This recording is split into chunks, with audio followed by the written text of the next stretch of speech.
everybody. Welcome to Do Not Talk. I'm CharLee Simons here talking about everything you're not supposed to talk about. Talking to the people I'm not supposed to talk to. Whatever. I'm glad you're here, and I hope you share these shows. And hit that like button right now, would you please? That helps with the algorithms. And if you comment down below, just say anything. And it's my understanding with the algorithm thing is so you're not determined to be a bot. You have to type, when you comment, it's got to be like 5 words or more. So, hey, CharLee, what's going on? There's at least 5 words. Arthur Schaper is my guest today, and he's great. I love talking to him. We're talking about something that's very crucial and vital, not only to California, but the nation and the world, because as California goes, so goes the rest of the nation. As the nation of the United States of America goes, so goes the rest of the world. There is a push to, oh, goodness. Have you heard about what's going on in Los Angeles? They don't call themselves communists, but that's what they are. Democrat socialists. Who are really pushing to do a Mamdani style thing. And they are going to, they're openly discussing closing down golf courses to build cheap housing there. They want this whole smart city thing. They want to usher in the new world order, the one world government. That's exactly what this is. They want a New York, California with Mamdani. They're pushing that kind of candidate for mayor of Los Angeles, which is the second largest city in the nation. Vitally important what's going on there, and a very hapless, feckless Republican Party in Los Angeles doesn't help. The Central Committee, last report I heard, they don't even meet, of the Republican Party. I'm sorry, what? And you got over 3,500 communists getting together and plotting the overthrow of the city of Los Angeles. That's just the beginning of what they want to do with the golf courses. There's so much more. Arthur's got the report on that, but also we're going to be talking about the importance of the governor's race. The primary election is this coming June, the first Tuesday of June. If we don't show up for that, and we've got a dismal track record as Republicans of showing up for midterms and primary elections. We suck at it. So here we got a primary to decide who's going in the midterms come November, who's going to be the governor of the state of California. We've had 8 years of a reign of terror of Gavin Newsom, Governor Hairdo, truly the worst governor the state has ever had. We've had several recall attempts. All of them have failed, whether it was through cheating, whether it was through it was poorly done on our side, a combination of all of the above. We have not been able to recall that clown. Nobody I know of, even on the left, says, yeah, Gavin Newsom's great. Nobody I know supports this clown. He's been a tragically bad governor, but yet they still keep voting for him because he has in front of his name. That's it, period. Plus, when you have millions of illegals voting, thanks to the governor before Gavin Newsom, Jerry Brown, talk about a train wreck, and he got 2 terms. That's on top of the 2 terms he had back in the 70s and 80s. What is wrong with Californians? What is wrong with my own fellow Californians? A lot.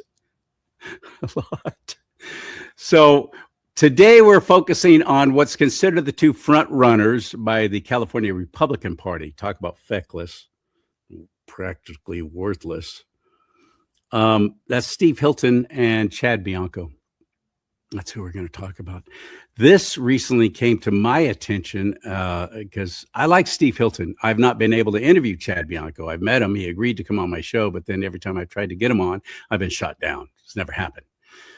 He's not going to be on my show. I'm way too conservative. And I've done shows with Vim Miller, the one that he falsely accused was trying to assassinate President Trump, then candidate Trump. Down in Southern California. The whole thing was just so ugly and ridiculous. And the kneeling at a BLM rally, it wasn't a rally, it was a protest. And he did it to supposedly quell any kind of violence that might be happening. So he took a knee during the protest. And I've showed the video. I've shown it to you. It's been on the show, but he says that he was praying and that it's taken out of context and we didn't see the whole thing and so on and so forth. Okay, fine. I know that Arthur is a supporter of Chad Bianco, and I don't have a problem with that. I just want anything other than another Democrat running my state.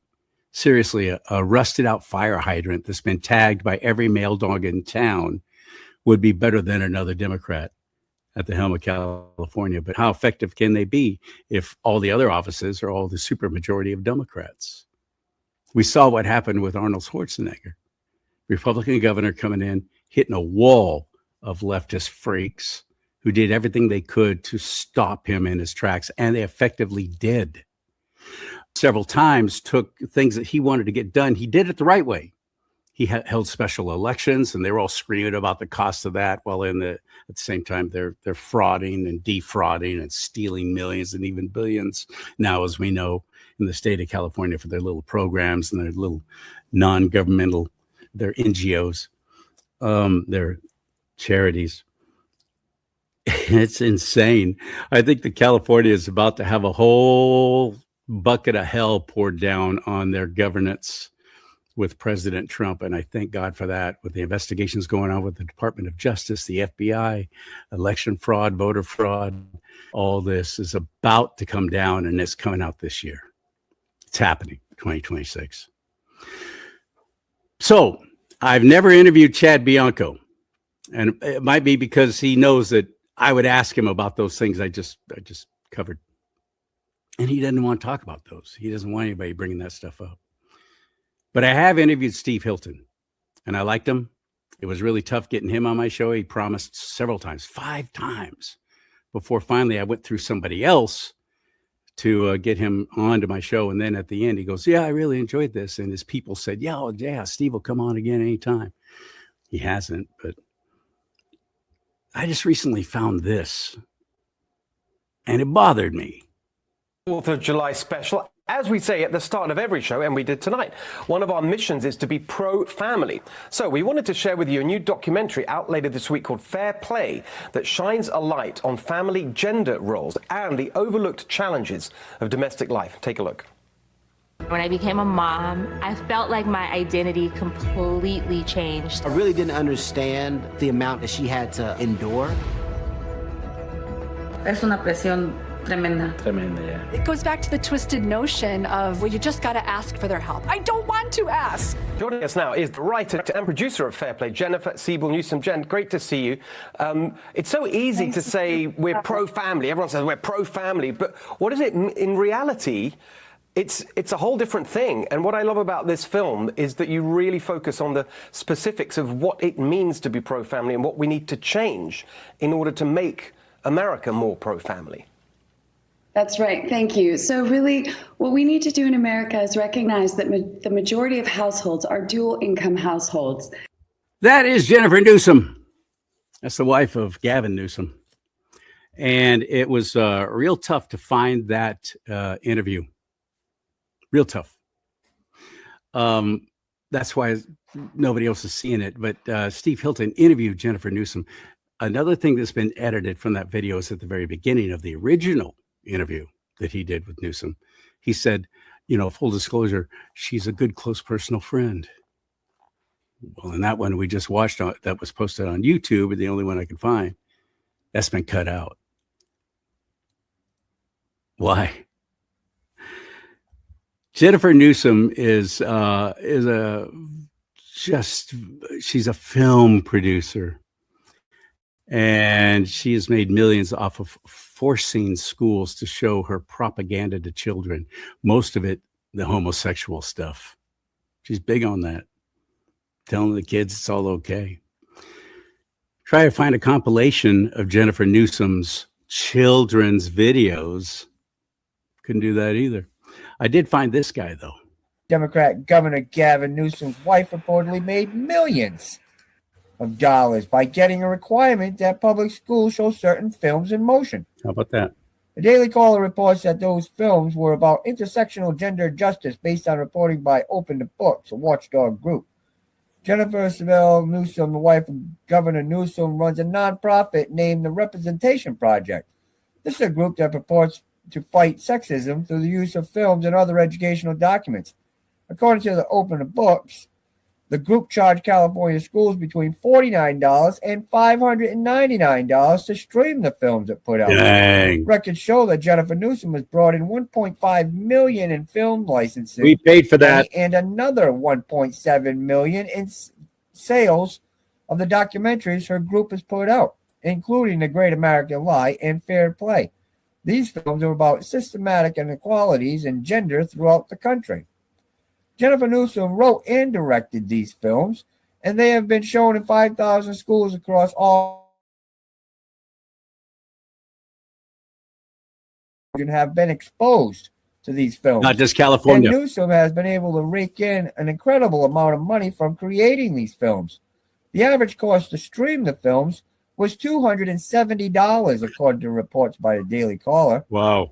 Some curriculums come with the films and are meant to be paired with them. This means that the students get the full impact of the film that Newsom is aiming for. You understand what he said there? That's part of the curriculum of schools now.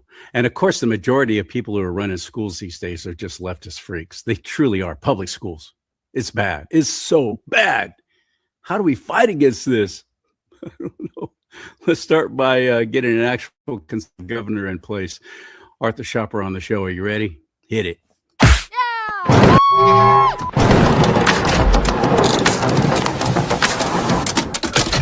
Oh, dang, man. buddy. Oh, dang. I cringed when I saw Siebel Newsom appear on the screen there with Steve Hilton. You'll probably hear me in the background go, no, please put that away. Please just get rid of it. And if that makes you cringe, I just sent you a photo. You can see Steve Hilton giving Gavin Newsom a big hug. Let me tell you something. When I shared that photo, people said, that's AI, that's fake. No, that can't be true. I went to the original photographer. That was a fundraiser for Gavin Newsom for his lieutenant gubernatorial bid in 2016, 10 years ago. And there was Steve Hilton, a good friend of his, giving him a big hug. So there's that. But I welcome broad discussion and open discussion on this. The California governor's race, I am cautiously optimistic. I really think we have a chance here, voter fraud notwithstanding, crime and corruption notwithstanding.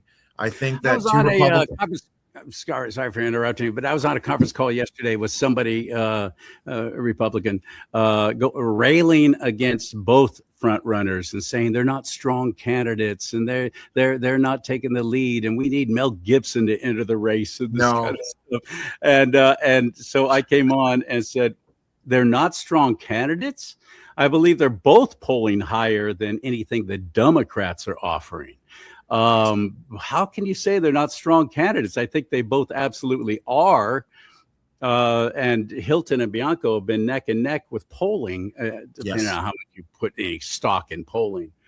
But no, I think either one of them would do a far better job than what we've had for the past 16 years. Yes. Truly. The key We thing have I'm not looking had a Republican governor in 16 years. The key thing that I'm hungry for is a law and order presence in Sacramento, who will work with the White House, who will deport the illegals, who will assist federal law enforcement as much as possible. I think it was a noteworthy point that you brought up, where there are still a lot of Democrats running around in Sacramento, both the legislature as well as the other constitutional offices. But think about this. If we get 2 Republicans in the top 2, and a number of polls have indicated this, Bianco and Hilton being in the top, you're going to see a drawdown of you're going to see a diminishing number of Democrats voting. That could put other offices in place, certainly legislative seats, perhaps constitutional offices as well. I hope so. David Serpa. I like David Serpa. He has stepped down and he is announcing that, I don't know if I'm supposed to say this yet, but I believe he's running for Secretary of State. Okay. I think that's what he's going to run for instead, which is fantastic. Again, a rusted hydrant that's been defiled by many dogs would be better than any Democrat. As you said earlier in the show, I think anybody could step in with a real commitment to election integrity. I think David could do the job. We need to have a really strong slate. I think that we've seen candidates stepping up. I think it's very silly. A lot of activists and grassroots types, they think, let's get a famous person. I mean, Schwarzenegger pulled it off, true, but you see, he had spent a lot of time doing that, and he had worked on an initiative that would provide more funding to schools so that kids would have more after-school activities from 3 to 6. It was kind of a minor thing, but it gave him an opportunity to campaign around the state in 2022 and in 2023 before he announced his run for governor in connection with the recall. So he had more political. You mean 2002, 2003, right? So I don't want Schwarzenegger to run again. That's for sure. So no, not again, please. Screw your freedom. Yeah, exactly. And I say, screw you. Screw you, Arnie, just the way you screwed everybody but your own wife. So that's another thing, right? So we used to call him Arnold Schwarzenhousekeeper because that's a pretty accurate name. Oh my goodness, that's funny. You've done 2 articles in Town Hall, both of them great. One really focusing on Steve Hilton, the other one on Chad Bianco. And so let's talk about them both here and those articles. Steve Hilton was part of David Cameron's. That was when the conservatives, the Tories, right? I think they are, beat the Labor Party, and he was prime minister for just one term. But Steve Hilton was part of that cabinet, and Steve Hilton fought for a lot of really good conservative things, but socially, no, he really wasn't conservative at all. I did some investigating into this. You have articles by The Guardian. This is in 2010, 2000, even before, when David Cameron was the opposition leader against the David Blair and then Gordon Brown governments, the Labor governments. The fact is that Steve Hilton came in to give the Tories, the UK conservatives, a facelift, a makeover to make them more liberal.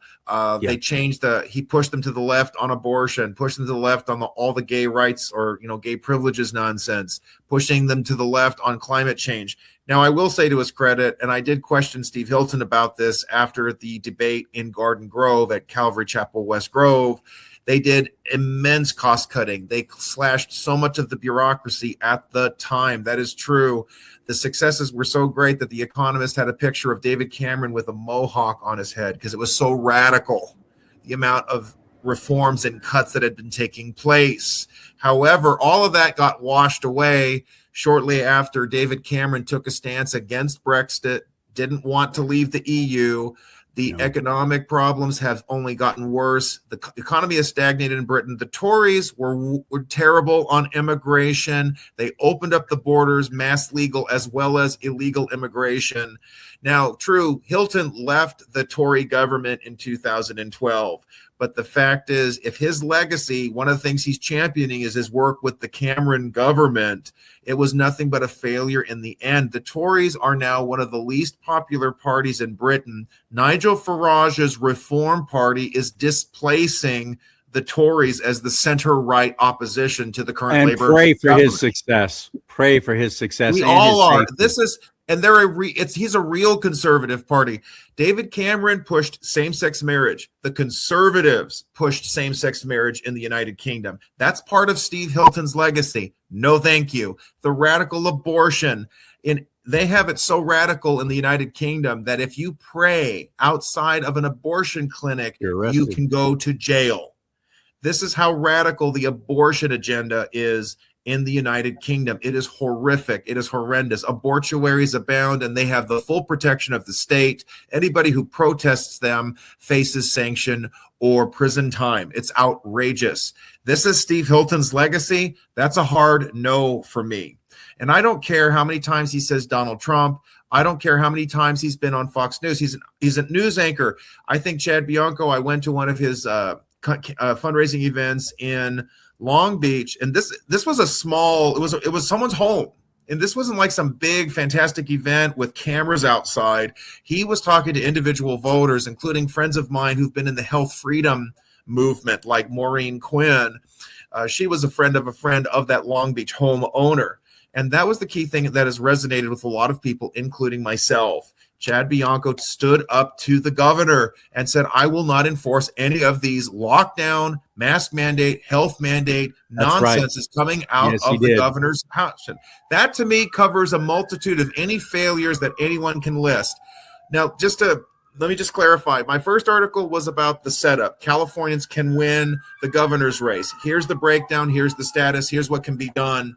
The second article, I compared Hilton and Bianco predominantly. I've talked about the strengths. Let me add a few more things for Steve Hilton. To his credit, he is very articulate. He is very sharp. He is very knowledgeable. He's been around the world. He was an established news presence. He knows how to communicate. He's very strong with Trump. He's written books. He's talked about the whole populist movement.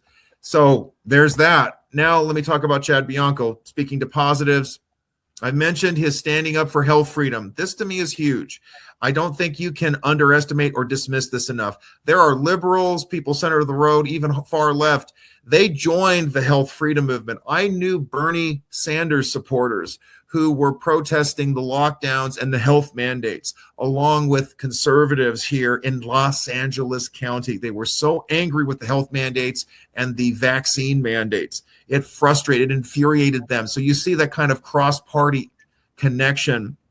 Something else that doesn't get enough attention about Sheriff Bianco, he defeated an incumbent, a multi-decade incumbent named Stan Sniff. This is in Riverside County. There were corruption issues. There were misconduct issues that abounded. And Stan Sniff was not issuing CCWs except to select few. And that's what a lot of sheriffs do. They pick and choose their friends, and they'll let them get a CCW. This is way before the Bruin decision in 2022. That was one of the reasons. I was talking to Republicans who were helping Bianco in 2018. They wanted to get rid of Sniff because they wanted to release the CCWs. Well, that's one of the first things Bianco did when he got elected. He set up a one-stop shop. You go there, you put in your application, because we still have there's still the regulatory schema. You have to apply for the CCW. We're not constitutional carry yet. But if you pass the test, if you weren't a felon, you got the CCW. He turned Riverside County into a shall issue county. That's a big deal. Don Barnes of Orange. And the difference is, don't miss this one word that Arthur just said, shall instead of may. A lot of sheriffs, deputies, a lot of counties are may issue. This is shall issue. That's a big difference. Huge. Donald Barnes, the Orange County sheriff, that's a redder county than Riverside, right? He was may issue, pick and choose. Of course, LA County, almost nothing was released. Even when we had Republican sheriffs in LA County, Lee Baca comes to mind. Oh, he was corrupt. Only his best friends would get a CCW. It was so dishonest. It was so swampy. But with Bianco, he flipped that. He pushed that aside. And this is a big deal. Even campaigning statewide now, he has not run away from the gun rights fight. We have had so many Republican candidates for governor. I didn't hear John Cox talking about gun rights. I didn't hear Neil Kashkari talking about gun rights. Meg Whitman didn't talk about gun rights. I can tell you that. Schwarzenegger, I don't remember what his record was, but he sure didn't talk about expanding your right to carry. And that's become essential now with all the crime, with all of the breakdown of law and order, the defund the police nonsense, the lack of resources, the demoralization. I would love to know the stats. I would love to know the crime stats. Have assaults and so on gone down since the bad guys now know that the good guys are carrying, possibly. I'd love to know what the stats are. How effective has that been? Because I know in the county where I live, it's been very effective. Been great, as a matter of fact. But I can tell you, Arizona has witnessed a huge drop in crime. I do know that when Illinois was forced to implement a permitting regime, there was no issue in Illinois. Forget about May issue. There was no issue. Court order mandated it. 2013, the legislature finally passed a permitting schema. And in Cook County, people were obtaining permits. Not a lot, but crime did go down. Right away, when the bad guys know that the good guys can have a gun, right away you see crime diminish. It's a great equalizer, that's for sure. Yes. Let's get back to what I was saying. The problems that so many people have with Chad Bianco. Many of them have seen that video of him kneeling during that BLM protest. They're disgusted by it. They came up again in that call I referenced earlier last night. This guy goes, "I will never vote for anybody who kneeled to the BLM." Oh, brother. Black Lives Matter. It's getting And on I'm the like, point. It's dude, just are you funny. serious? So you're telling me you're just going to let the Democrats run away with it because you're not going to But get see, past that one event? And I have to go further. There's a great video, gun owners of, I think it's just California gun owners, I think it's called. I include that video in the second article. I linked it where he was praying with Black Lives Matter.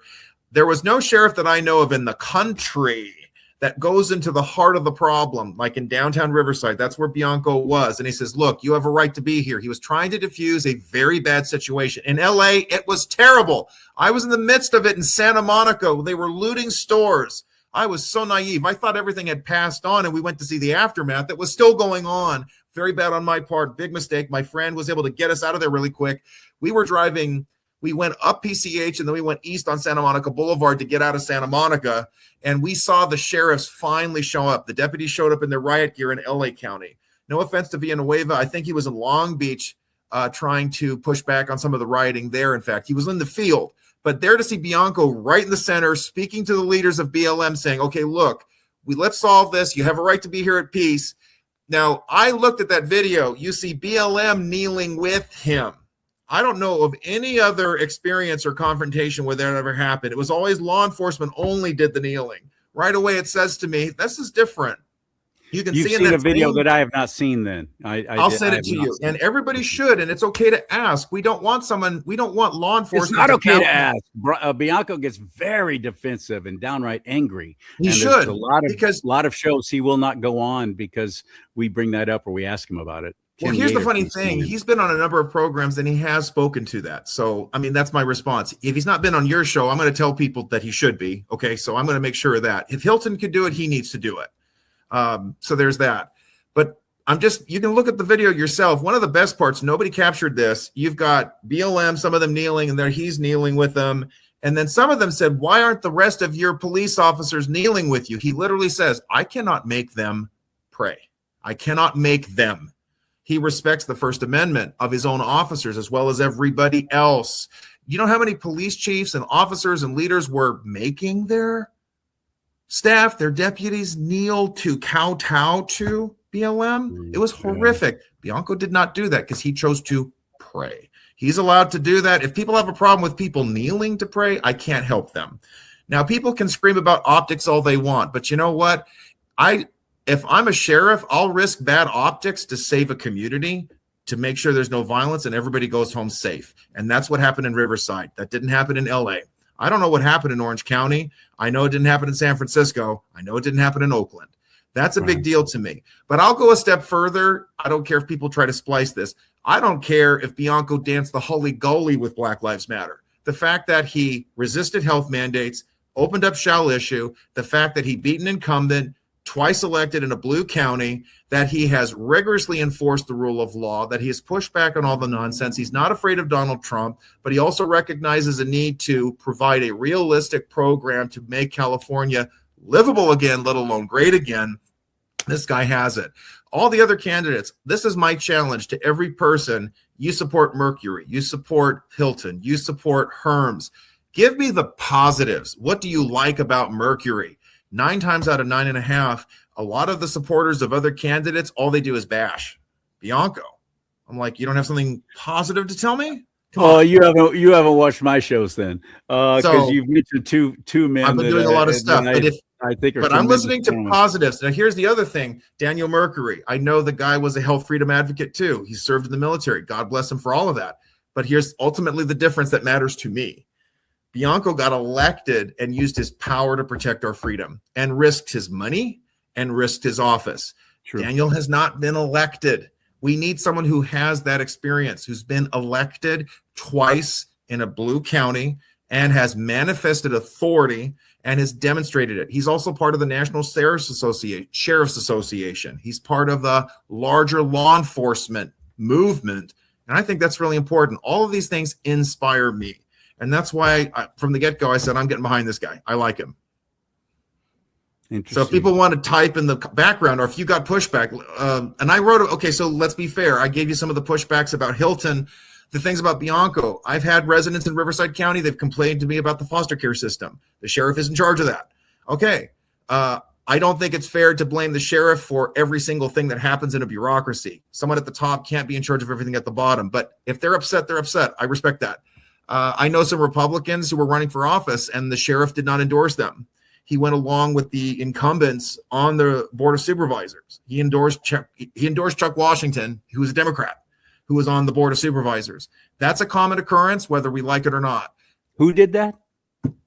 So Sheriff Bianco endorsed Chuck Washington for the Board of Riverside County Board of Supervisors. There was an election; it was in 2024. So he did endorse. He endorsed a Democrat. This is a common practice. Sheriffs will usually endorse the incumbents because they have that relationship. It's supposed to be nonpartisan. It's about ensuring law enforcement. Now, There's I know nothing that nonpartisan anymore, as far as I'm concerned. That's I don't care fine. what the position is. So that's a legitimate criticism, but to me, it's a small matter. Chuck Washington is small potatoes. He's an old guy. Half the time he has to walk out of the meetings. I was at one of those meetings in Riverside County. Really? And I can tell you that small endorsement thing doesn't diminish all of the things that Bianco has succeeded at. Hey, I voted for Dianne Feinstein, everybody. If you want to hang me from a tree, go ahead. We had 2 Democrats to choose from in 2018, and De Leon was worse. He was a brown Nazi who would have opened up this country. Feinstein was a better choice. She was old, decrepit, didn't do anything, and she was actually pretty conservative the way she stood up to some of those green activists who harassed her in her own office, and she was pretty good on immigration for the most part of her life. So you choose the best you can. And she packed heat. And she carried a gun, but she took our guns away. So that's a legitimate criticism. Don't get me wrong. She took our guns away, but she got to carry. The assault weapons ban is bad. I get it. But remember, we had 2 Democrats in 2018, so it's not like we could get a Republican. We do need to change Prop 14, but it's another argument. It's okay. This issue about what happened at Coachella Valley, I'm getting mixed messages about that, or mixed stories. I got to watch your interview. That's fine. I will give you the benefit of the benefit. If Bianco went too far, then that's wrong, but I'm still going to say he's the best candidate. If we want to play this game, Donald Trump was okay with abortion up to birth. He took photos with DACA recipients. Donald Trump had hired illegal aliens when he was a business mogul building stuff in New York City. I didn't support Trump initially in 2016, okay, because those were concerns for me. But I'm looking at the results, and he's doing a great job as president. And I see the same thing. Bianco's better. There is a record. Pro-gun, pro-life, pro-family, not afraid to pray in public. And this is not just about BLM. He prayed at his inauguration. He supports the First Amendment. He defeated an incumbent. We need a record of success, not just strong advocacy. That's going to always be my argument, whether it's the Serpas of the world or the Mercuries or the Herms. Have you been elected? How far have you been elected? We have a strong bench on the right. We really do. All the candidates for governor have impressed the heck out of me. But Chad Bianco, you're correct, is the only one who has actually won an election and has served for a while and has that kind of experience. He's won 2 elections. Won 2 elections. You're right. No, that's true. And full disclosure, I'm not paid by the campaign. I mean, I've showed support to him publicly, but I'm not like paid or propped up. This is me as a citizen seeing the best person for the job, and that's why I chose him. Now, if Hilton is the Republican nominee, I'll vote for him. I think he's better than Cash Carey. If it's Mercury, of course I'll vote for him. The only one I really was concerned about, and I'm glad he dropped out, was Serpa. I don't know if we talked about that briefly. I confronted him, and I think this does matter. Because the Republican Party, it's bad enough when we have these cultural liberals, like Steve Hilton to an extent. But, Serpa, when I confronted him after that debate in Garden Grove, he talked about nationalizing industries. He talked about credit card caps. This is all communistic. This is all government intervention in the economy, which is bad. We don't need a Marxist Republican Party. I am flatly opposed to that, and we cannot let that creep in. So the word nationalized really said, and I confronted him about that. And he's like, well, I'm a nationalist. It's like, wait a minute. Nationalizing an industry does not make you a nationalist. It makes you a collectivist. That is a serious problem. I'm not going to tolerate that. We can't tolerate that. But as a Secretary of State, he's not going to be pulling the strings on economic development. So I don't have a problem with it if he's the Secretary of State. I would not call him a creep. He's a combat Marine veteran. Did I say creep? His policies are creepy. Let me put it that way. I can't do that, though. We really can't. It's not good. This is the other thing I got to talk about with Serpa. Oh, man. He told me it's cheaper to go out to eat than to buy at the supermarket. It's like, no, it isn't. He literally said that. I'll send you the video. And he said people are using their credit cards to buy food. And I said, nobody's forcing you to use your credit card. Well, we need to cap the credit card interest rates. You do that, there's fewer people who will get credit cards. This is communistic. And it never works. It's like rent control. Nope. All it does is make things far, far worse. It's free market. It's got to be free enterprise, baby. Let the free market, free enterprise work, but they don't. Government loves that power. It's like a swollen, infected machine that keeps growing and growing and feeding. We live it. We're living it in California. The behemoth that is swallowing up every facet of our society in California. We do not need to add to the fire. So there it is. Bianco versus Hilton town hall. They said you can give an analysis, but you can't make endorsements. We're not going to print individual endorsements, and that's fine. So I try to give as much of a balanced view of both candidates as I could. I must say, I'm very sad. We're seeing a lot of drama between Bianco versus Hilton camps across the state. That bothers me. I think we need to really focus on the larger mission. I have stood my ground. I've had some people been very sharply critical. I think another criticism people have made about Bianco regards immigration. I was not happy when he said, I don't want police working with ICE. And I go, no, I disagree with that. I said to him, or something like, police should not they shouldn't be dealing with immigration. Excuse me. It should not be their job to enforce immigration laws. I do disagree. No, but they should be there protecting the federal agents who are coming in to enforce that I do law. agree with and that. They don't, as we know. That's how they do not, but he doesn't oppose them doing their job. I want to make sure I'm doing this accurately. He was saying, I want to make sure I'm clear about this. Bianco says, I don't want local police doing immigration work.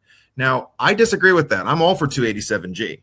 Now, that's something I'll tolerate for now, because President Trump in 2016 talked about, we're going to go after the criminal illegals. No, they're all criminals. I want them all gone. Well, here we are today. Trump is going after all of them. I just listened to a hearing where Congressman Lou Correa was weeping and crying about a bunch of innocent illegals being deported. And ICE didn't back down a bit. They've gone after, there's like only 14%. Listen to that contradiction of terms. Innocent illegals. Yeah, I mean, it's nonsense. There's nothing. Yeah, there you go. I phrased it perfectly, did I not? This is the madness that is the Democrat Party. It is madness.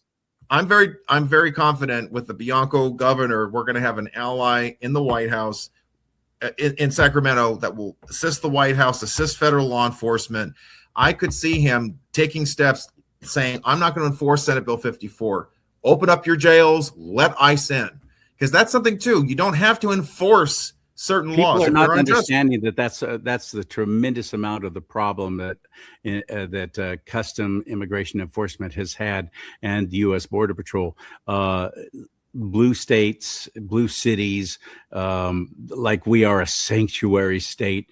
It would be so easy if law enforcement, sheriff, and local police were working with custom enforcement agencies to pick them up once they're released from jail. Let them know, and illegals in here, they're getting released tomorrow at 12:45 p.m. I agree. Just giving you a heads up. They'd be right there, get them, gone. But that's not happening. They're releasing them. They're not working with immigration and custom officials. And that's what's been happening in Minneapolis and all over the place, all over California. Just law enforcement working with federal customs and immigration enforcement would be quelling and curbing so much of this. It's a simple solution. Together. That's why Minnesota was a problem. This is why you saw all of these insurrectionist protests, because the state is on sanctuary status. That's all gone, by the way. The governor and the mayor of Minnesota have completely backed off. Whatever Trump was able to do, ICE is going into the jails in Minnesota. You have sheriffs across the state of Minnesota who are complying. That's something else I want to speak to. People have gone after Bianco regarding, he is still the sheriff of Riverside County. He has joined the lawsuit to deal with Senate Bill 54. I'm glad for it. I don't understand the full challenges that a county could face if they just blow off Senate Bill 54. He articulated the problem. There's a constitutional duty to the country, and then there's the constitutional demands that are placed by the state. He's in conflict. Shame on Senate Bill 54. it's one thing to stand up to the COVID lockdown orders, but I don't know what the repercussions would be if he allowed ICE to flood in to the jails at this time. I don't know. Would he lose funding? These are things that I respect, that this is a dicey issue. So I'm not going to hang him from a tree if he isn't just blatantly, pushing off SB. And besides, what is as much what as is SB, let me ask that, but let me finish this, because with SB 54, even Governor Brown knew it was crazy. So he created a whole bunch of exceptions that you could allow, they could still comply with ICE detainers. So that is something that I hope the sheriff is still doing. I know the sheriff in El Dorado County was DeGostini, I think was his name. I'm not going to comply. ICE is coming in. I don't know what happened to him. Nothing bad that I know of. He did eventually Sheriff retire. DeAgostini retired, and the guy, his undersheriff who won the election is Jeff Lykoff, and he's doing an extraordinary job. Does he let ICE in? Does he just blow off the state? No, he doesn't. He cooperates. He cooperates with ICE, or he what? Yes. Okay, Yes. so he's violating Senate Bill 54. He doesn't care. What is that? Explain for those who don't know. Okay. Obviously, he's been around for a while. That's the so-called Values Act. That was the sanctuary state law. What it basically said was that states could no longer participate in the 287G program, which is that sheriff deputies could be deputized immigration officers as well. That was discontinued. Donald Barnes told me that directly. We no longer allow them in the jails. We're not allowed to because of Senate Bill 54. But it also said that they could not honor ICE detainers. Those are civil warrants.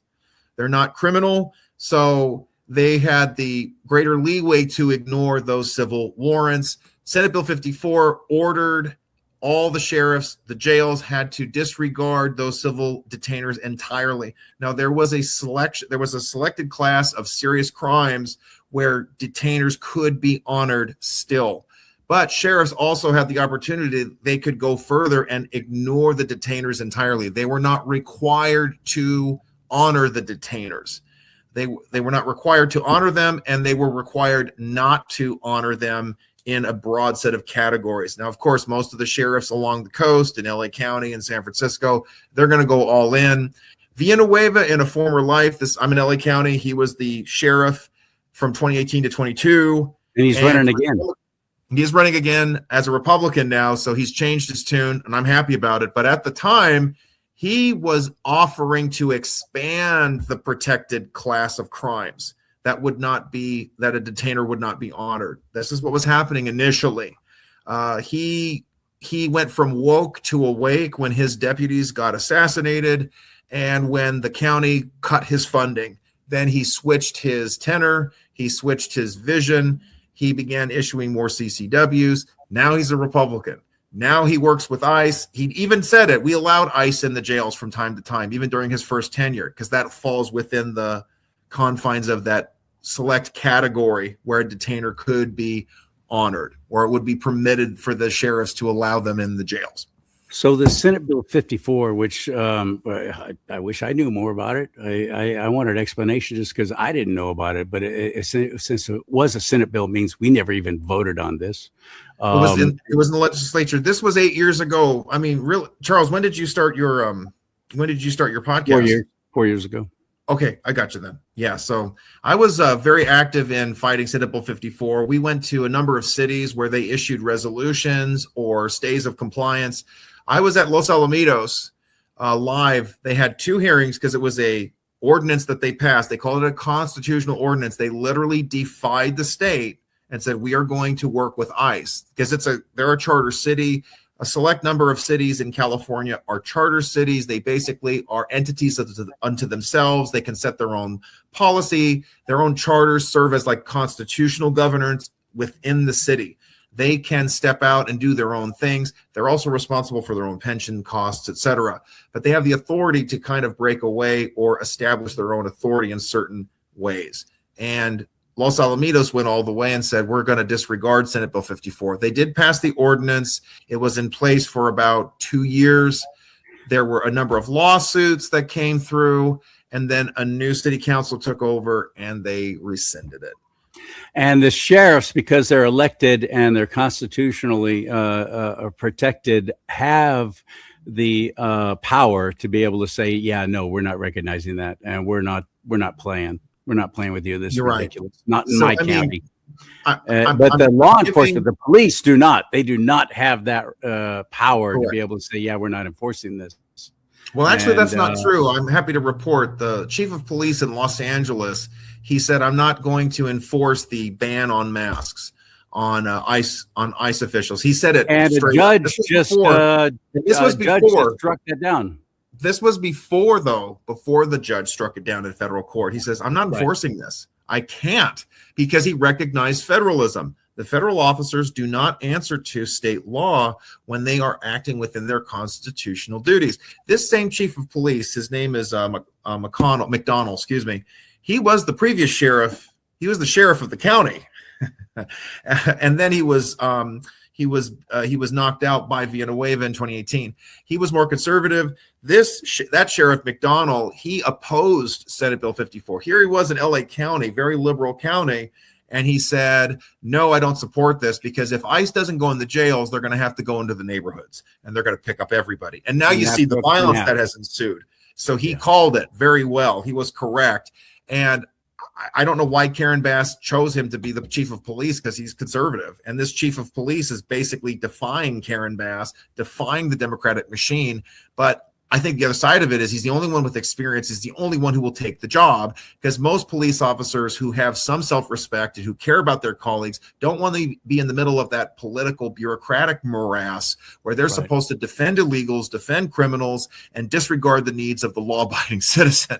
But there is Mr. McDonald. He's stepping up there as the chief of police in LA City. He's doing a great job. That helps us here in the South Bay section of LA County too. But putting this all together, can you imagine a Republican governor then saying to chiefs of police, I've got your back. You got to do what you got to do. We will help you. I'm going to do what I can, so that an attorney general, whether Wouldn't that be refreshing? So that the attorney general isn't harassing you for doing your job. Bianco, the other thing I like about him is he gave a realistic program. The governor can rescind regulation upon regulation. He is ready. I like that the thinking is there. With Steve Hilton, even at the debate that I witnessed, you saw him kind of playing tag along. He would say, well, I agree with the governor. Or he would say, I respect the governor. Governor, there it is. I respect the sheriff. I respect the sheriff's take on this. Or I would never question a sheriff's decision-making. That had to do with the BLM question. So it kind of shows, again, not only experience, but facing challenges, making difficult decisions in those challenges, in those very trying times. You need experience for that. You need to be built in and be ready to do it. And Bianco's got it. That's my view. Now, I'm not, again, no matter what, I look at the field of Republicans we have, they're head and shoulders above. Steve Hilton, outspoken. We got a strong bench. We really do. And I hope that they don't get discouraged and quit. Leo Zaki, I would love to see him run. I love Leo Zaki. He's a good dude. He's really mature. Lewis Herms, he is very articulate. Oh my goodness, Scott He's a Shields, good guy. Scott Shields, extraordinary conservative. Jim Athens, great, strong, Bible-believing, card-carrying Christian, and a strong conservative. There's such a strong bench. Yes, but they need to not quit. So I'm not going to bash any of them. I've given them an open book for this platform. Any of them want to be on the show, and they have. Many of them. Leo Naranjo has been on more than anyone. So I'm going to continue that. And I'm not choosing who I want to see governor. I am, though, it's my job as being in the media to present everybody to you. But reading your articles in Town Hall about Steve Hilton and Bianco and your choices there, I know that you've been squelched by a couple of platforms. Oh, no, we're not going to take a side, so we're not going to print your article. I didn't know that. That's surprising. That's disappointing. Well, it's not you should that be able to. Thankfully, I wasn't suppressed, but with Town Hall, they have an editorial standard. They want analysis and commentary, but they don't just want to be a mere advocacy platform. And I respect that. They want to have a wide, broad audience of people watching them, just like you do, as you've interviewed many of the candidates running for governor. So I was able to provide a balanced article, counter, the good and the bad of Hilton and Bianco. I'm going to be writing to other platforms. They'll give me the opportunity to fully endorse. But again, we've got to have two Republicans in the top two. Maybe some of the latest polling suggested it would be Bianco and Eric Swalwell, Mr. Bang Fang Fang. But I don't know. I think he would be weakened to a degree. I think there's a chance. It would have been better with Katie Porter. She's so unpopular. Democrats hate her. They hate Katie Porter. And I would have loved it. They think she's a total Karen. The way that she dishonored the establishment, she tried to knock out Feinstein while she was still alive. She challenged Adam Schiff. Adam doesn't like her. She's an arrogant upstart who's a little too big for her britches. She's mean. Everybody has seen that. She's a turnoff to independence. She would have been a great candidate to run against. I was hearing rumbles. There was rumbling in the background that Kamala Harris was going to change her mind and jump in at the last minute. Oh, that would be even better. A lot of Democrats actually hate her. Black people actually don't like her. Maxine Waters doesn't like her. I know stories that Kamala Harris has crossed Maxine Waters when she was trying to get local stuff done in her district. And the attorney general, she was the attorney general at the time, did not help her, cut her off, refused to assist her. Kamala Harris is one of the most selfish politicians, even among Democrats. That's why they hate her. Gavin Newsom basically threw her under the bus, and then she didn't return. She kind of returned the favor in the book she wrote. So this is a lot of us, we don't know it, but there's a lot of drama in the Democratic Party. They just are a little bit better at hiding it because corporate media covers for them.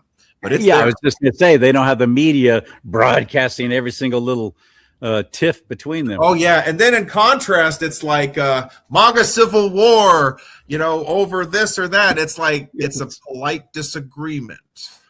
Yeah, we could still sit down, have bread, and vote for the best guy to win.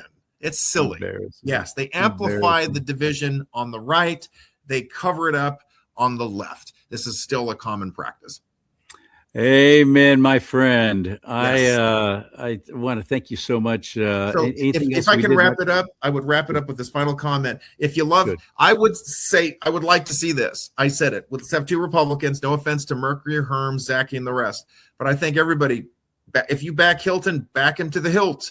Tell your Democrat and your independent friends to vote for Hilton. If you support Bianco, tell your independent friends and your Democrat friends to vote for Bianco. Let's get 2 Republicans in the top 2. That will assure us a Republican governor. And I think we can do it. There, that's my last word on it. And the reason why, if you're thinking, well, that's just going to split the vote. Well, if we came together and we both voted for either one of those candidates, it's a I know you're trying to wrap up, but let me add this. There are so many Democrats running, ladies and gentlemen, and they're not a couple quit. The Senate president, Tony Atkins, quit. She was going to be the lesbian vote. Well, that didn't amount to much. She's gone. Elena Kounalakis, who was she's the lieutenant governor. She quit. But after that, it's still Becerra. It's still, we've got Karen Katie Porter. We've got Javier Becerra. We've got Ian Calderon. We've got Eric Swalwell. These are top names that are pulling their vote. They're pulling the vote, and they show no sign of stepping away. They're not going away. And part of it is you've got the progressive left and the establishment left and the pro-Palestinian left and the Asian. Betty Yee, she was the former comptroller. She wants the Asian vote. They will not step aside. They're so arrogant, and there's so much division, and there's so much anger about Joe Biden. The Democratic Party doesn't have the pull that it used to have. In the past, you could get an Eric Bauman or a Tom Burton or the previous chairman of the Democratic Party here in California, and they would bring them all in a room and say, one of you is going to run and the rest of you are going to sit this out. They can't do that anymore. They don't have that kind of power anymore.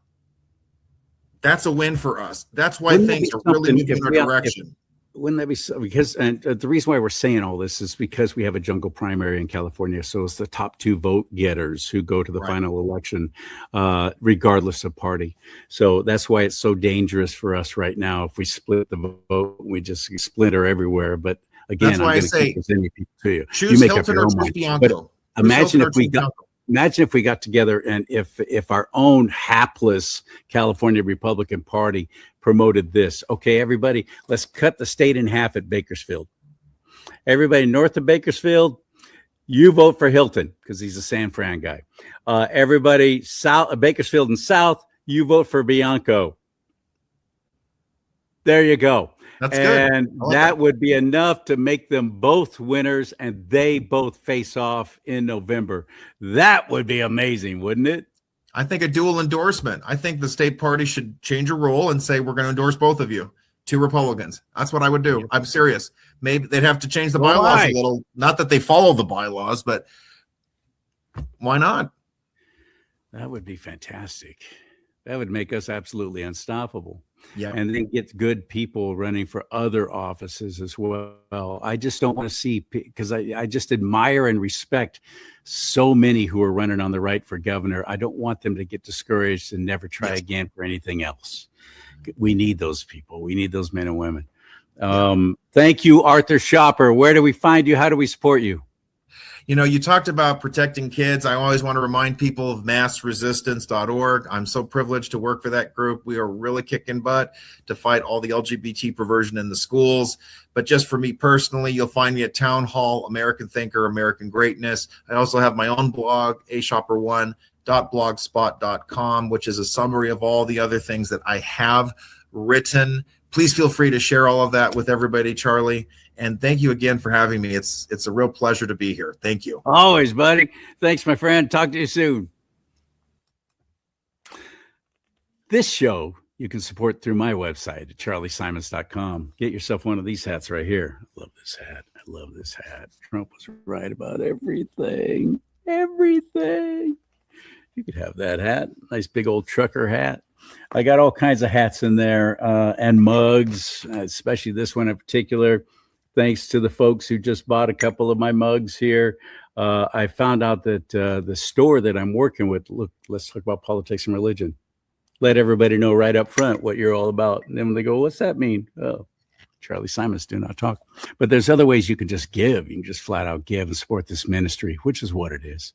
At charliesimons.com, CharlieSimons.com. And one more thing, we all want to be healthier. This company right here, that's nuevalife.com/Charlie Simons. If you hold your phone up there, your camera, and that little QR code, it'll take you right to it. Or if you type it in, put my name, my full name, CharlieSimons at the end. So it's Nueva, NUEVA, life.com/Charlie Simons. That'll get you a 10% discount on all natural products, health products for inside and outside your body. Try it. What do you got to lose? Let's get healthier in 2026 so we can stick around and watch the great things that are going to happen. Right? May God bless you and keep you. May God bless America, but most importantly, America bless God.